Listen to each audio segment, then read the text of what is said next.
Terima kasih. Assalamualaikum warahmatullahi wabarakatuh. Saya ingin menyampaikan terima kasih yang sebesar-besarnya kepada Komisi 3 yang setelah menunda pertemuan 2 kali baru sore hari ini kita ketemu. Selamat menunaikan ibadah puasa kepada yang berpuasa. Dan saya melalui gedung yang terhormat ini mengucapkan selamat kepada seluruh warga Polhukam di seluruh Indonesia, karena hari ini adalah hari ulang tahun atau hari lahir Polhukam, 29 Maret. Dulu lahirnya tahun 98 ketika Presiden mengangkat Profesor Jenderal Panggabean sebagai Polhukam, Menko Polhukam yang pertama. Saudara, selain itu saya ingin menyampaikan bahwa kedudukan DPR dan pemerintah ini sejajar. Oleh sebab itu kita harus bersama bersikap sejajar, saling menerangkan, saling berargumen. Tidak boleh ada yang satu menuding yang lain seperti polisi memeriksa copet. Pemerintah bisa melakukan itu. Oleh sebab itu, mari kita setara aja, saling buka. Itu tadi yang substansi, ya kita tunjukkan nanti datanya, ya. Tapi saya ingin bagi dua keterangan saya ini, ya. Pertama, saya ingin menegakkan soal legal standing. Bolehkah Menko Polhukam mengumumkan data pencucian uang ke publik yang kemarin dipersoalkan? Saya jawab nanti. Lalu yang kedua nanti substansi tadi yang menyangkut yang sudah tadi dijelaskan oleh Ibu Sri Mulyani, sahabat saya yang sangat baik. Saya kira salah seorang menteri yang terbaik di kabinet, sehingga harus saya bantu dengan sebaik-baiknya. Saudara sekalian, saya mengumumkan kasus itu, saudara, adalah sifatnya agregat. Jadi perputaran uang tidak menyebut nama orang, tidak menyebut nama akun. Itu tidak boleh. Agregat, bahwa perputaran uang dari sekian laporan itu 249 T. Agregat. Ya. Saudara, yang disebut namanya hanya yang sudah menjadi kasus hukum.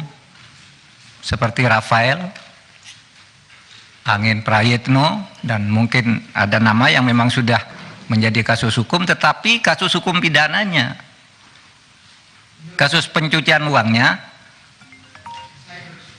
saya tidak mau diinterupsi lah. Interupsi itu urusan Anda. Masa orang ngomong diinterupsi? Nantilah Pak. Saya kan tadi sudah bilang,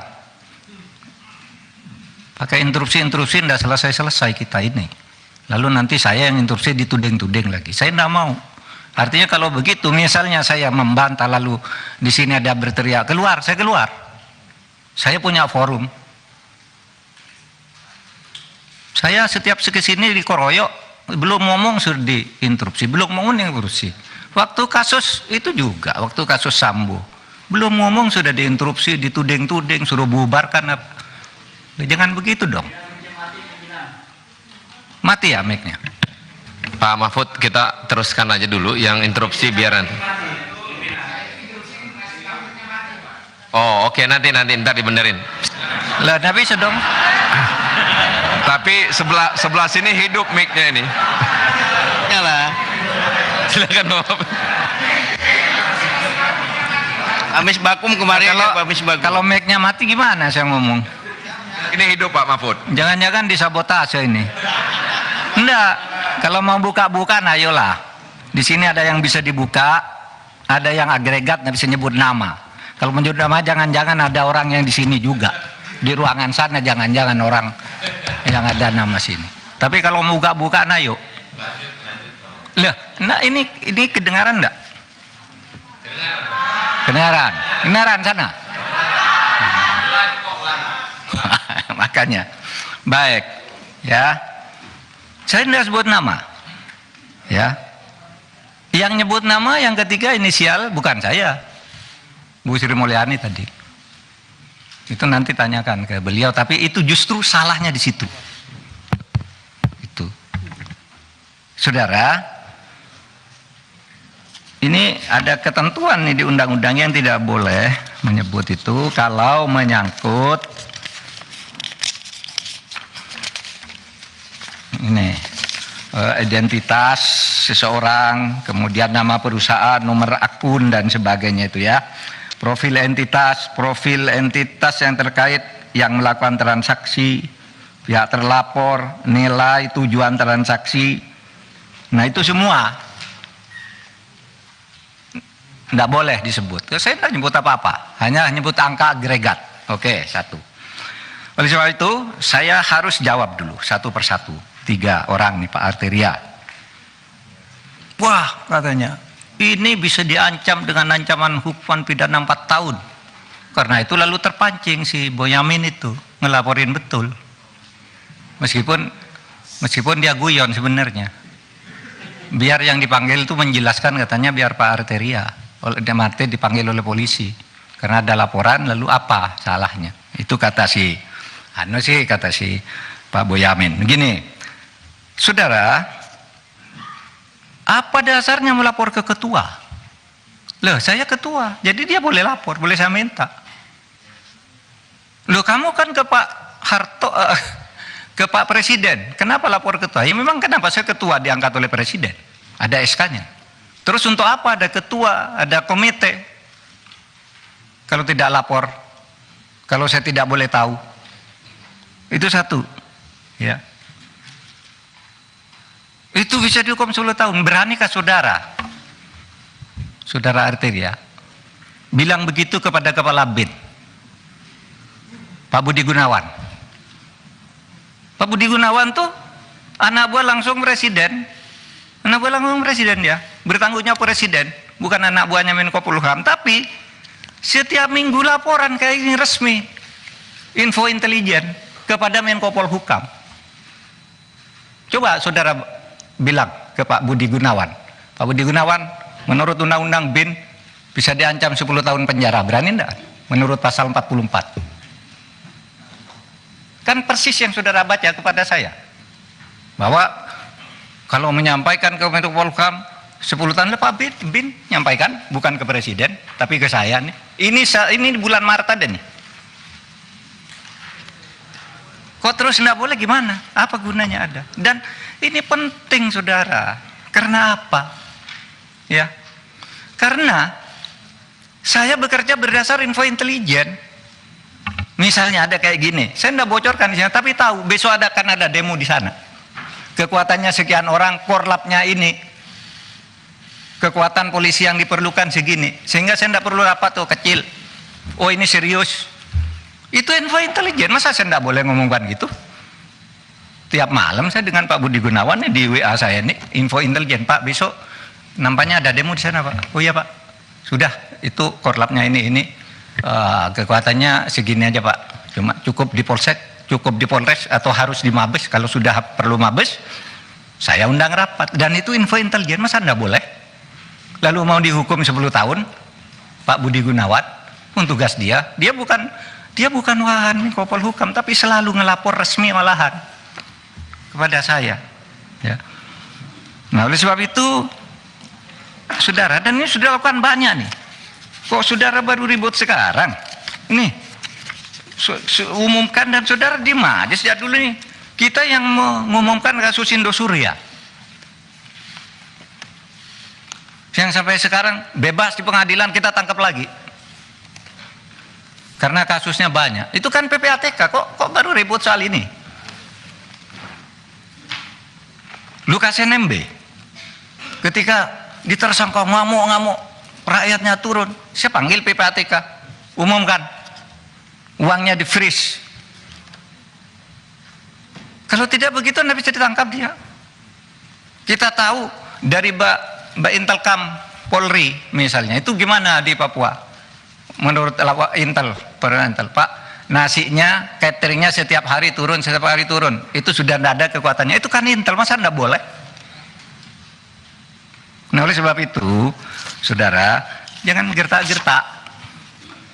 Saya bisa gertak juga, saudara, bisa dihukum menghalang-halangi penyidikan penegakan hukum.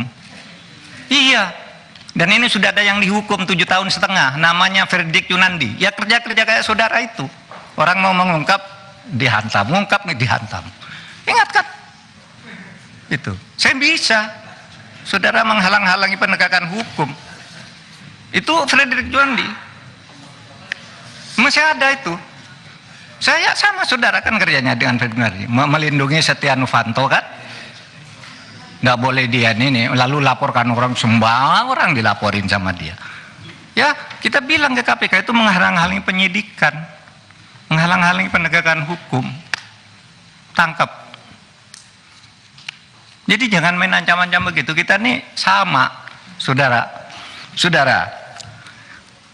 Oleh sebab itu, saudara, saya ingin menegaskan itu kepada Pak Arsul. Harap jangan dipotong. Pak Arsul bicara kewenangan. Menurut Perpres kewenangan Polhukam itu A, B, C, D. Tidak berwenang mengumumkan. Loh, saya tanya, apa dilarang mengumumkan? Kalau tidak berwenang, apa dilarang? Kalau di dalam hukum itu sesuatu yang tidak dilarang itu boleh dilakukan. Anda dari pesantren nih, saya bacakan dalilnya, wal aslu fil uqudi wal muamalah as-sah hatta yaqumu dalilun alal batalani wa tahrim. Pimpinan, izin pimpinan. Boleh bicara? Nanti dulu. Enggak, menurut saya biarkan gini, menjelaskan dulu dong. Nanti gini. Bicara. Saya mohon izin ke pimpinan. Boleh nggak saya bicara? Nanti dulu. Oke, nanti dulu. Silakan. Jadi setiap urusan itu kalau tidak ada larangan, boleh, kecuali sampai timbul hukum yang melarang. Itu pesantren kan? Dalil di pesantren waktu kecil udah menghafal kayak gini. Nanti kalau di dalam hukum umum, saya katakan juga sekarang ke Pak Beni, pertanyaannya kok seperti polisi. Menko boleh ngomongkan apa enggak? Begini Pak, kalau substansi boleh apa tidak? Begini kalau substansi boleh apa tidak? Jawab iya atau tidak. Kan enggak boleh tanya begitu. Itu harus ada konteksnya dong. Sesudah bilang boleh katanya. Ini yang saya lihat. Kalau boleh sebutkan pasalnya, wong boleh kok harus ada pasalnya. Kalau boleh tuh enggak perlu pasal. Misalnya saya tanya ke Pak Beni boleh enggak saya ke kamar mandi sekarang? Boleh, mana pasalnya? Enggak ada, karena boleh. Kalau dilarang baru ada pasalnya. Di mana dalilnya? Nah sekarang bukan bahasa Arab, bahasa Latin. Nolo puna previa punali. Ini dalam hukum. Ada salah, ada yang dia ada undur. Ini tidak dilarang kok. Tanya kayak aja. Memang siapa? Pak Mahfud. Jadi Pak Mahfud menjawab apa yang kan oleh Sul Parteri. Nanti habis ini berarti kalau begitu. Iya, teman-teman, sebentar Pak Mahfud. Dalam ini yang seminggu terakhir penyanyi di publik dan kemarin sudah kan oleh Komisi 3. Ini Pak Mahfud menyampaikan klarifikasi terkait apa yang sudah teman-teman, jadi berikan ruang untuk mengklarifikasi. Nanti setelah Pak menyelesaikan, silakan untuk menyampaikan hal apa yang disampaikan Pak Mahfud. Kira begitu aja. Ya. Sering di DPR-nya aneh. Marah, hapus dia. Marah kejaksaan. Ngomong-ngomongnya datang ke Kejaksaan Agung titip kasus. Pimpinan mau saya interupsi pimpinan. Saya kira ini tidak relevan. Silakan Pak Habib, silakan. Apa? Saya pimpinan Mahkamah Dewan, pimpinan. Saya minta Pak Mahfud, apa memang benar tadi yang sampaikan saja sekarang. Nanti Kan sekarang. lanjuti. Bisa ya. Ingat peristiwa Kampung Malik, Ustadz di Kampung Malik. Saya kira saya sama saya ada di ya. Kan saya tadi pernah nyebut saudara. Pada waktu itu Abdurrahman Saleh dicecar habis-habis. Bapak ini seperti Ustadz di Kampung Maling. Bapak baik, tapi di lingkungan Bapak jelek. Ya kan, ingat kan? Itu tanggal 17 Februari 2005. Berarti bukan di periode ini Pak Mahfud? Bukan. Oh, bukan kewenangan saya. Ya, tapi lihat fenomenanya. Nanti saya tunjukkan. Alhamdulillah. Ya. Tahu-tahu apa enggak? Sidangnya Di periode ini ada enggak? Kenapa? Di periode ini ada enggak yang Markus anggota DPR? Saya tidak akan nyebut itu. Saya memberi contoh di DPR ada yang seperti itu. Enggak. Ada enggak, Pak? Enggak, saya enggak berhak, enggak wajib menjawab saudara. Kalau ada sih kita tidak lanjuti, Pak. Nanti saya beritahu saudara. Sekarang Pak jangan nanti, Pak. Kalau Enggak. sekarang ada datanya enggak enggak mumpung terbuka. Enggak, saya terbuka sekarang. Waktu itu Pak Jaksa Agung tahu enggak? Yang Nah, marah waktu itu ada. periode waktu itu, yang periode sekarang ada atau tidak? Pak Habib, begini teman-teman Pak Mahfud, untuk menyelesaikan Sebentar, Pak pimpinan, ini juga nggak bisa dibiarkan terlalu jauh begini. Ini kan Nggak, pimpinan yang ganti seharusnya- nih, pimpinannya ganti. Sebentar. Gini. Pimpinan ganti. Teman-teman, Saya Yang bener Ron. teman-teman. Lu ingetin Ron, lu yang bener Ron. dari saya selesaikan dulu saya ya. Ya, seharusnya pada kesempatan pertama Pak Mahfud menjelaskan semua hal yang Pak Mahfud jelaskan di media terkait dengan 300 triliun itu, bukan menjawab satu persatu apa yang terjadi antara Komisi 3 dengan PPATK dalam rapat beberapa hari yang lalu, kan gitu. Itu Pak Mahfud juga pernah di DPR, kan Pak Mahfud tahu bagaimana dinamika yang terbangun dalam rapat-rapat di DPR.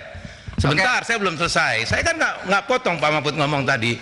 Saya mendengar dengan seksama apa yang disampaikan Pak Mahfud. Gantian dong, sekarang saya ngomong. Ya, Iya. saya kira kalau Pak Mahfud melakukan cara seperti yang kita dengarkan tadi, kan Pak Mahfud menjudgment teman-teman. Lepas dari itu benar salah itu nanti kita bisa uji. Tetapi rapat kita hari ini bukan untuk itu. Rapat kita hari ini untuk mengklarifikasi kontroversial yang sudah terlanjur berkembang di masyarakat terkait dengan 300 triliun itu. Tidak satu pun poin dari awal Pak Mahfud menyampaikan penjelasan Pak Mahfud dalam rapat ini yang terkait dengan soal itu. Satu-satu Pak Mahfud mengomentari jalannya rapat antara kami dengan PPATK, khususnya yang disampaikan oleh Terry, yang disampaikan oleh Saudara Arsul dan Saudara Beni. Ini kan jadi lari dari maksud dan tujuan rapat kita pada hari ini. Oke. Dan pimpinan juga punya kewenangan untuk menjaga lalu lintas rapat ini agar berlangsung sesuai dengan apa yang kita inginkan, gitu loh. Saya kira itu. Saya belum berkomentar terlalu jauh, tapi kira-kira rapat ini harus berjalan sesuai dengan tata tertib yang berlaku di DPR. Terima kasih Pak Mulfahri. Pak Mulfahri dan teman-teman, namanya kita mengundang rapat yang bersangkutan sebagai Ketua Komite Nasional dengan kontroversi yang ada. Tapi kalau akhirnya yang bersangkutan menjelaskan dulu dengan apa yang terjadi, dengan mengklarifikasi yang terjadi belakangan terakhir, tidak salah sebenarnya. Nanti kalau selesai dia mengklarifikasi Pak Menko, baru kita tangkepin Pak, supaya apa yang menjadi klarifikasi Pak Mahfud ini bulat. Bukan berarti nanti interupsi. Mau kapan selesai Pak? Mau 2 hari? Pak Arteria tadi udah mau suruh ganti saya sebagai pimpinan. Ini lagi di luar jalur. Kan kita lagi mendengarkan dulu ketua komite menjelaskan Pak, supaya terungkap. Mau rapat 7 hari nggak apa-apa, asal ungkapan dari ketua komite apa yang menjadi kontroversi ini terbuka secara publik dengan teman-teman. Nah, kiranya untuk jangan salah mengartikan Pak Mahfud ini menyampaikan ungkapan, masa nggak dikasih ruang seorang ketua komite atas kontroversi yang ada. Ini kan permulaan. Nah, begitu ya. Nah, lanjut Pak Menko, supaya jangan ada nanti seolah-olah pimpinan tidak memberikan satu keputusan tegas. Oke Pak Mahfud, silakan Pak Mahfud. Baik, saudara, tadi kan saya sudah sampaikan, saya akan punya dua bagian di sini. Satu, saya menjawab pengadilan terhadap Ketua PPATK kemarin yang saya tidak bisa hadir. Bukan tidak bisa hadir, saya sudah siap hadir, tapi jadwalnya diubah. Saya bilang, keterangan saya hari ini akan ada dua macam. Satu, tentang legal standing, di mana dibilang PPATK tidak boleh melapor ke Menko, Menko tidak boleh bicara ke publik. Padahal ini yang selama ini kita gunakan untuk nangkap teroris, untuk koruptor dan sebagainya. Itu saya menjelaskan itu aja. Nah, sekarang mari masuk, saudara sekalian. Nah, sekarang ke materinya yang menyangkut penjelasan Ibu Sri Mulyani tadi. Pemerintah Republik, saya baca kalau ini. Pemerintah Republik Indonesia senantiasa berkomitmen untuk mencegah dan memberantas tindak pidana pencucian uang dengan mengoptimalkan koordinasi, kolaborasi dan kerjasama antar kementerian lembaga negara. Oleh karenanya, sebagai amanat pasal 92 ayat 2 Undang-Undang Nomor 8 Tahun 2010 tentang pencegahan dan pemberantasan tindak pidana pencucian uang, Presiden membentuk KNKPP TPU, Komite TPU sebutannya. Nah, ini ketuanya ex officio, Menteri Koordinator Bidang Politik, Hukum dan Keamanan. Jadi ini Menteri, kemudian wakil ketuanya Menko Perekonomian, lalu Sekretaris PPATK. Saudara, undangannya kepada saya itu kepada Ketua KNKPPTPPU dan jajaran. Tidak ada sebutan Menteri Keuangan. Di undangannya dilihat aja. Undang-Undang Menteri Keuangan. Bahwa di sini kemarin berdebat Menteri Keuangan itu di sini. Tapi suratnya resmi kepada kami dan jajaran. Saya ngajak jajaran nih. Yang ada di sini nih adalah ada yang di dalam TPU. Jadi mohon difahami itu.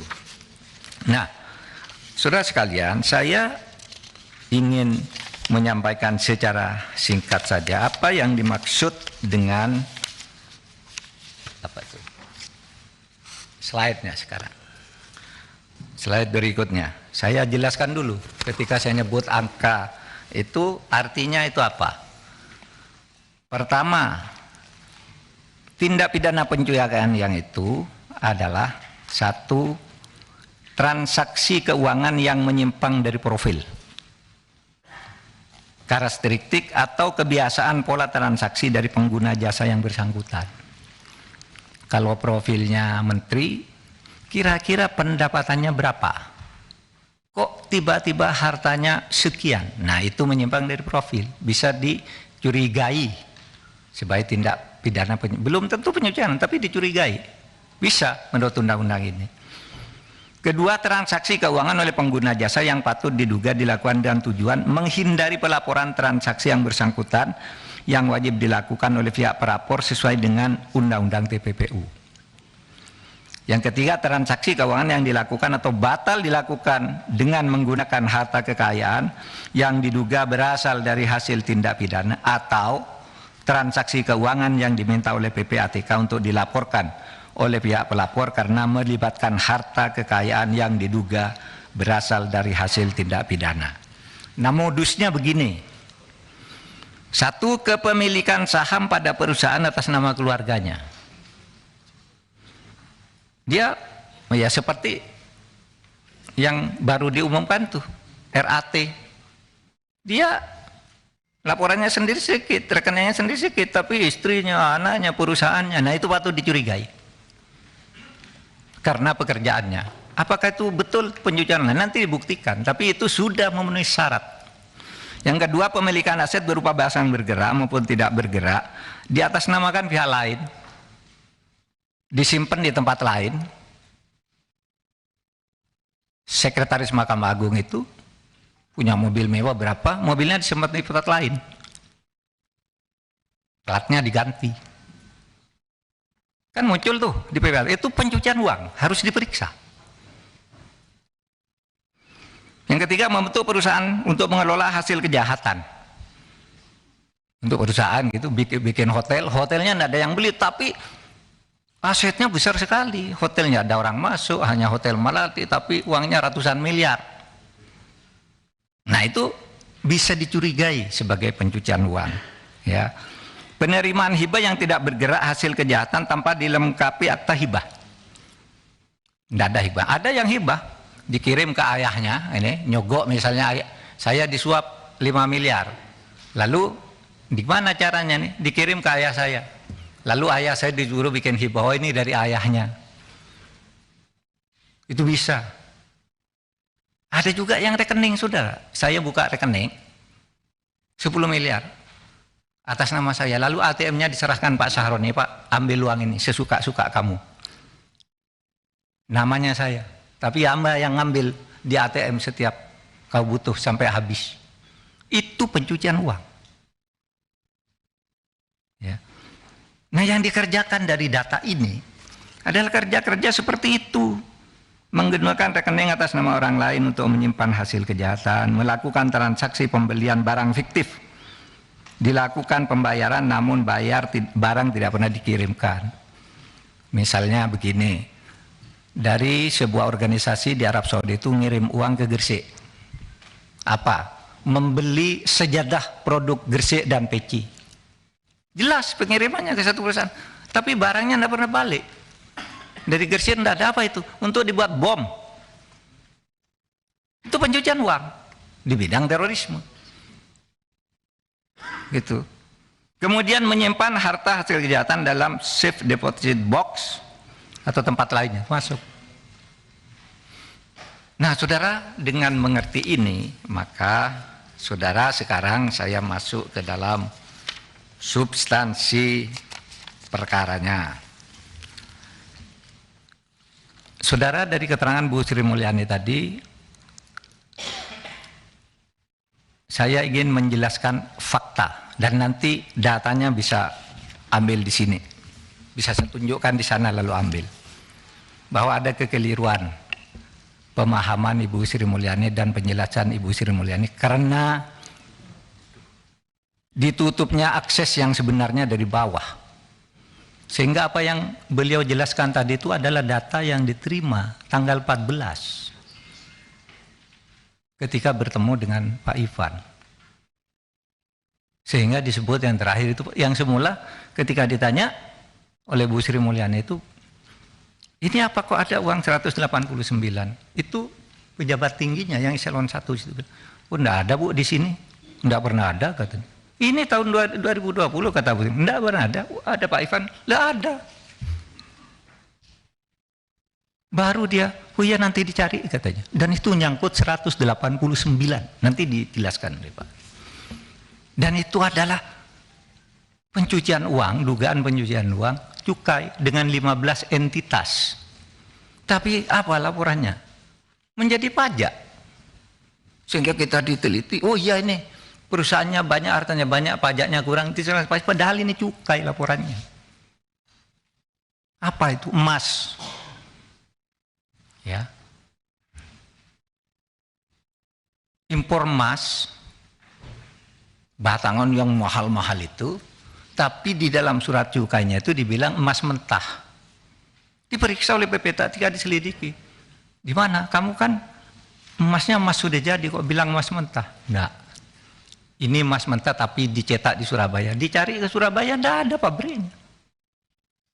Dan itu menyangkut uang miliaran, saudara. Tidak diperiksa. Laporan itu diberikan tahun 2017 oleh PPATK. Bukan tahun 2020. 2017 diberikan, tidak pakai surat, tapi diserahkan oleh Ketua PPATK langsung kepada Kementerian Keuangan yang diwakili oleh Dirjen Bea Cukai, Irjen Kementerian Keuangan, dan 2 orang lainnya. Ini serahkan. Kenapa tidak pakai surat? Karena ini sensitif, masalah besar. 2 tahun tidak muncul, tahun 2020 dikirim lagi, tidak sampai juga ke Bu Sri Mulyani, sehingga bertanya ketika kami kasih itu. Dan yang dijelaskan yang salah, di mana salahnya nanti? saudara, saya sangat hormat kepada Bu Sri Mulyani. Dia teman kerja saya yang baik di dalam pemberantasan korupsi. Sudah tahu BLBI 20 tahun tidak bisa ditagih karena dibebankan Kementerian Keuangan. Saya minta impres ke Presiden, sudah berhenti berdebat, saya ambil semua. Bisa itu? Teman saya dia, dalam banyak hal, IKN apa gitu. Kalau saya kagum, kalau di kabinet menerangkan masalah apapun yang boleh bisa menjadi sederhana bagi di anggaran negara. Sehingga saya percaya dia Menteri Keuangan terbaik. Tetapi akses dari bawah tidak masuk. Sehingga saya sampaikan hal sebagai berikut. Data agregat. Ya, berikutnya. Halaman berikutnya. Data agregat transaksi keuangan, nih. Transaksi keuangan yang 349 triliun itu dibagi ke tiga kelompok.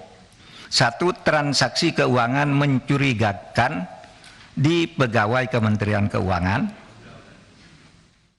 Kemarin Ibu Sri Mulyani di Komisi 11 menyebut hanya 3 triliun. Yang benar 35 triliun. Ya, nanti dia nanti ada datanya, nanti Anda ambil. Kemudian transaksi keuangan mencurigakan yang diduga melibatkan pegawai Kementerian Keuangan. Itu besarnya 53 triliun. Plus sekian. Kemudian transaksi keuangan terkait kewenangan Kementerian Keuangan sebagai penyidik tindak pidana asal dan TPU yang belum diperoleh data sebesar 260,1 triliun, sehingga jumlahnya 349 triliun fix. Nanti kita tunjukkan suratnya. Nah, ketika ditanya Bu Menterinya kaget karena tidak masuk laporannya. Karena yang menerima surat by hand itu, ya orang yang ada di situ yang bilang ke Bu Sri Mulyani, Bu, udah ada surat itu loh. Kata PPATK, ini suratnya. Baru dijelaskan tapi beda. Ini laporannya pencucian uang di bidang bea cukai, lalu yang dihitung pajaknya sedikit dong. Tadinya. Berapa yang terlibat nih? Nih. Yang terlibat di sini jumlah entitasnya itu dari Kementerian Keuangan 491 orang. Jangan bicara Rafael misalnya. Rafael sudah ditangkap, selesai loh. Di laporan ini ada jaringannya. Bukan Rafaelnya. Rafael selesai sudah ditangkap itu kan pidananya, bukan tindak pidana pencucian uang. Kalau saya ketangkap korupsi, loh, istri saya, anak saya, ayah saya, apalagi perusahaan cangkang gitu. Kan banyak itu entitasnya. Nah, yang kasus 189 itu saudara adalah ya, itu untuk 15 entitas tapi hanya dikeluarkan 1 entitas. Padahal di laporan kami 15 nih, ini, lalu diambil 1, ini sudah selesai pajak katanya. Nanti dicek, saudara. Ya. Jadi di situ, ya. Kenapa 200? Betul 200 yang sampai ke Kementerian Keuangan. Karena yang 100 itu disampaikan ke LH lain, tapi terkait dengan pajak dan bea cukai. Cuma langsung dikirim ke LHA. Jadi 300 yang terkait dengan itu. Di mana salahnya? Kan tinggal kita katakan ini ada yang diserahkan ke Kementerian Keuangan sebagai penyidik, ada yang langsung ke polisi, ke KPK, ke Kejaksaan Agung dan macam-macam. Itu uraiannya kan ada di situ. Ya. Yang ini jumlah LHA, yang Kementerian Keuangan 200, yang Kementerian Lembaga 1, kemudian kepada aparat penegak hukum 99, tapi itu semua terkait dengan pajak dan cukai. Saudara. Jadi jumlahnya 349.874. 187. Nah, Ya, tetapi supaya diingat ya, bahwa ini agregat. Saya tidak mau menyebut.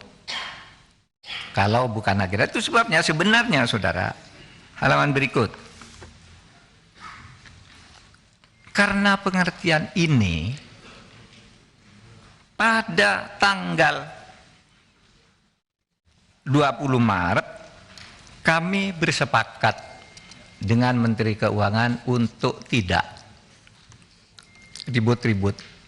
Karena kesepakatannya begini, Kementerian Keuangan akan melanjutkan untuk menyelesaikan semua LHA.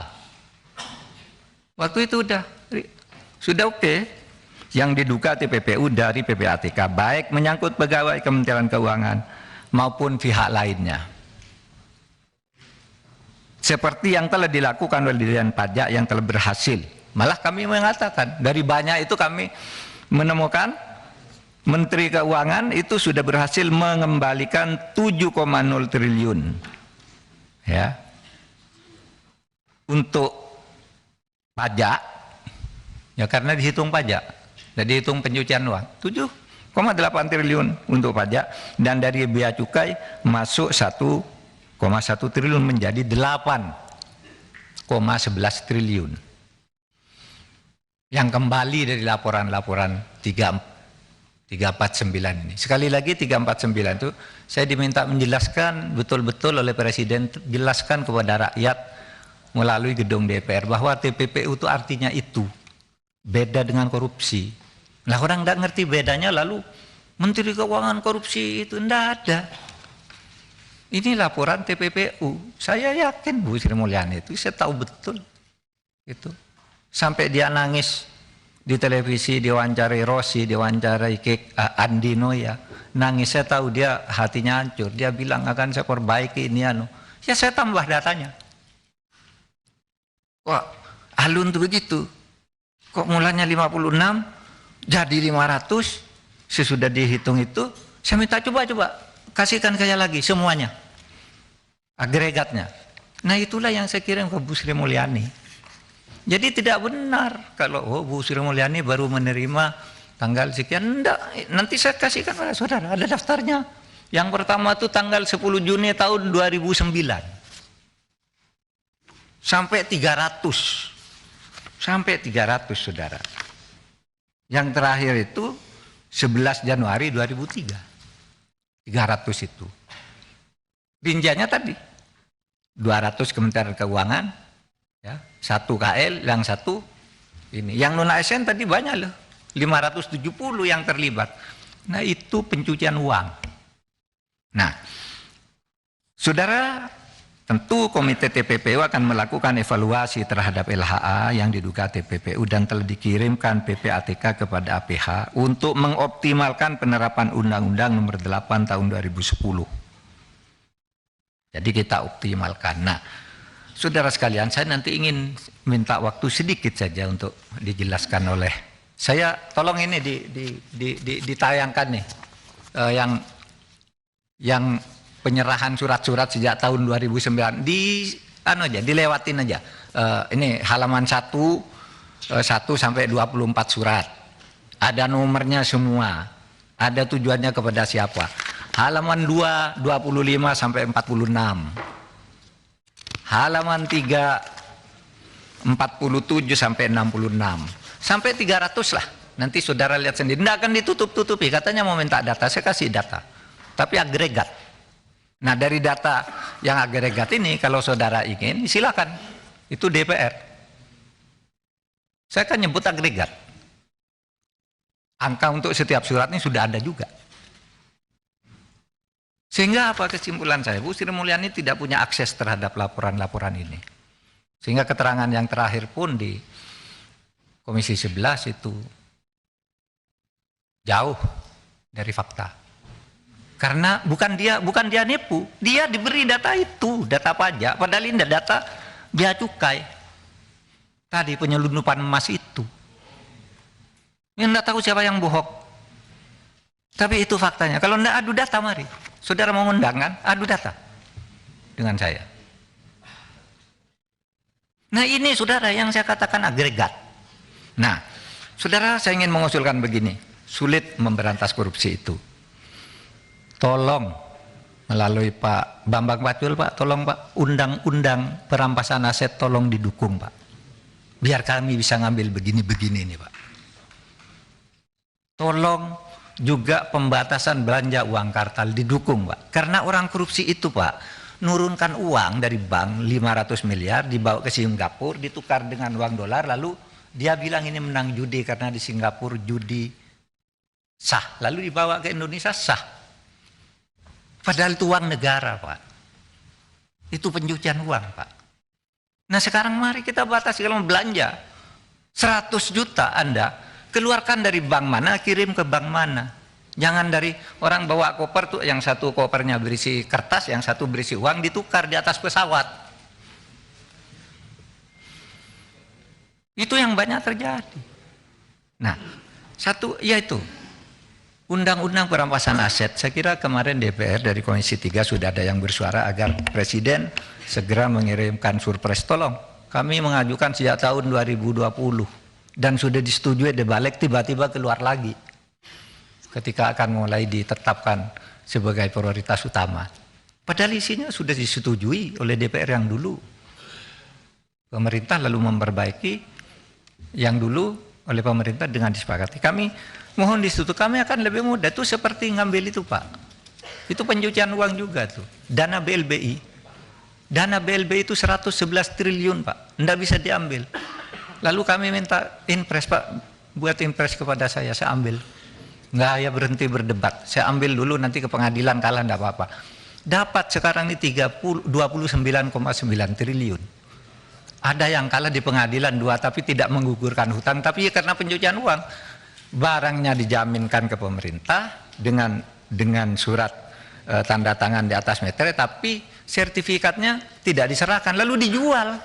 Ketika mau diambil, ketika kami sita, ternyata sertifikatnya sudah dimiliki oleh anaknya. Kalah di pengadilan, tidak apa-apa, tapi hutangnya tetap. Gitu. Tapi kalau ada undang-undang perampasan aset, kita bisa tangani Pak itu semua. Makanya dulu awal kami masuk ke sini, mohon ini undang-undang perampasan aset dan pembatasan belanja uang tunai ini bisa. Mungkin akan menyulitkan memang, tidak selalu sempurna, tetapi saya kira ikhtiar kita harus dilakukan untuk itu. Bapak, saya minta maaf kalau tadi ada yang agak keras, karena sebenarnya saya tadi sejak awal mengatakan saya akan melayani dengan tone yang sama, dan tadi sudah dengan tone yang sama saya lakukan. Nah yang sekarang mari kita baik-baik saja gitu, karena ini mencari kebenaran. Saya persilahkan Pak, sedikit saja tambahkan tadi itu interupsi soal pimpinan, Saudara Ketua. Sebelum Pak Ivan, kalau bisa yang dibaca Pak Mahfud tadi kita difotokopi supaya kita bisa pelajari nih Pak. Dua-duanya Pak, termasuk surat-surat itu. Oke. Ya, terima kasih pimpinan. Silakan Pak Ivan. Baik, pimpinan, terima kasih banyak. Assalamualaikum warahmatullahi wabarakatuh. Pimpinan dan seluruh anggota Komisi 3 DPR RI yang kami hormati, Bapak Ketua Komnas dan seluruh anggota, teman-teman semua. Jadi ada dua hal yang kiranya saya harus sambung dari apa yang sudah disampaikan oleh Bapak Ketua Komnas PPT-PPU tadi. Pertama terkait dengan kasus yang 198 triliun. Jadi 189 triliun, mohon maaf. Jadi kasus yang 189 triliun itu sebenarnya adalah kasus kedua atas nama subjek terlapor. Itu kita berikan sekitar tahun 2020, 2019, 2020 kita proses. Atas nama subjek terlapor yang sama, sebelumnya sudah kami periksa di tahun 2017. Sebelumnya sudah kami periksa di tahun 2017.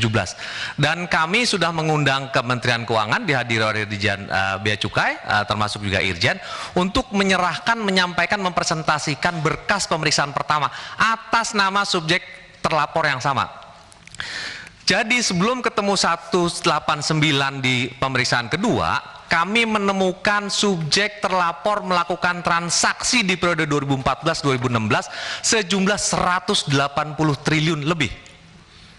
Terima dana masuknya saja. Kalau dengan menggunakan pola TPPU yang menggunakan parameter kami, subjek terlapor melakukan transaksi lebih dari 350 triliun. Kami sampaikan ke Kementerian Keuangan, ini terkait dengan yang Ketua Komnas tadi sampaikan. kasusnya. Ini terkait dengan kepabeanan. Kenapa kepabeanan? Karena ini terkait dengan dengan ada fasilitas impor dan segala macam. Dan penyidik TPPU-nya itu adalah penyidik Kementerian Keuangan. Dalam hal ini adalah Bea Cukai. Kasus 2017 yang kami bangun terkait dengan subjek terlapor pertama itu nilainya 180 triliun. Abaikan yang 180 triliun lainnya. Kalau kita kalkulasi menjadi 360 triliun. Karena kita kemudian sudah menyerahkan, kita mengamati di dalam database kita laporan terkait dengan subjek yang sudah kita berikan hasil analisisnya kepada pihak Bea Cukai masih terus dilaporkan oleh perbankan, sehingga kami lakukan lagi pemeriksaan ulang. Tadi pemeriksaan dengan data 2014-2016, sekarang kami lakukan pemeriksaan ulang dengan data 2017 sampai 2019. Di pemeriksaan yang kedua inilah 2017 sampai 2019 ketemu angka 189 triliun. Yang berbeda dengan angka yang 180 tadi. Sehingga kalau mau digabung pemeriksaan atas nama subjek terlapor dari 2014 sampai 2020, angkanya 180 plus 189. Kenapa kami lakukan pemeriksaan ulang? Karena subjek terlapor tadi kemudian melakukan pola transaksi dengan merubah entitas. Tadinya dia aktif di satu daerah, dia pindah ke tempat lain. Tadinya dia menggunakan nama tertentu, dia menggunakan nama lain. Sehingga kami kemudian berasumsi, dan asumsi itu kemudian sesuai dengan faktanya, yang bersangkutan kemudian paham bahwa sudah terjadi pemeriksaan dilakukan oleh PPATK, sehingga kemudian mengganti entitas entitas subjeknya. Itu. Jadi yang sebenarnya yang terjadi adalah itu. Nah, memang kita tidak sebutkan di dalam pemeriksaan hasil pemeriksaan ini karena memang pada saat kami seperti yang Pak Ketua tadi sampaikan, Irjen pada saat kemarin saya ketemu sesuai dengan tanggal 14 kemarin itu mengatakan bahwa hasil pemeriksaan pertama memang tidak ada berkasnya, tidak ada jejaknya di Kementerian Keuangan. Sehingga kita kemudian membahas yang 189 tadi. Tapi sebenarnya 189 itu ada tahapan kedua dari kasus yang sama. Itu yang pertama. Yang kedua, izinkan saya atas perkenan Ketua Komnas ini tidak mau mengkantor pendapat siapapun juga, dengan rasa hormat, dengan rasa kerendahan hati, hanya ingin mengungkapkan fakta sebenarnya terkait dengan klaster yang tadi. Jadi kenapa di klaster pertama, kalau di tabel tadi kami menyampaikan tadi kan klaster pertama itu adalah transaksi keuangan yang mencurigakan terkait dengan oknum. Tapi di dalam daftar listnya secara lengkap kami juga dalam listnya itu di dalam nama-nama di dalam suratnya itu selain oknum kami sampaikan juga banyak perusahaan. Jadi misalnya dalam satu surat itu ada oknumnya 1, tapi perusahaannya ada 5, ada 7 dan 8 segala macam. Nah, ini yang kemudian pada saat rapat kemarin oleh Kementerian Keuangan dikeluarkan. Sehingga angka 35 triliun yang diketemukan oleh PPATK setelah dikeluarkan entitas perusahaan menjadi 22 triliun. Lalu lalu dikeluarkan lagi entitas perusahaan yang tidak ada Kementerian Keuangannya, lalu dikeluarkan lagi dari entitas perusahaan yang ada Kementerian Keuangannya menjadi 3,3 triliun. Lalu kemudian ramai bahwa PPATK salah dan segala macam. Alasan kenapa PPATK memberikan data oknum plus nama perusahaannya, karena kami menemukan perusahaan-perusahaan itu adalah perusahaan-perusahaan cangkang yang dimiliki oleh oknum, sehingga ini nggak bisa dikeluarkan. Sehingga data perusahaan tadi tidak bisa dikeluarkan, dipisahkan dari oknumnya tadi. Misalnya dia menggunakan nama perusahaan dengan menggunakan nama pemiliknya adalah di aktenya itu adalah istrinya, adalah anaknya, bahkan adalah supirnya, tukang kebunnya dan segala macam. Kalau data ini dikeluarkan, jadilah 3,3 triliun. Tapi kami tidak lakukan itu karena modus pelaku tindak pidana pencucian uang itu adalah selalu, ini kan kita bicara tindak pidana pencucian uang kan bicara proxy crime. Orang yang melakukan tindak pidana selalu menggunakan tangan orang lain, bukan diri dia sendiri, akun orang lain dan segala macam.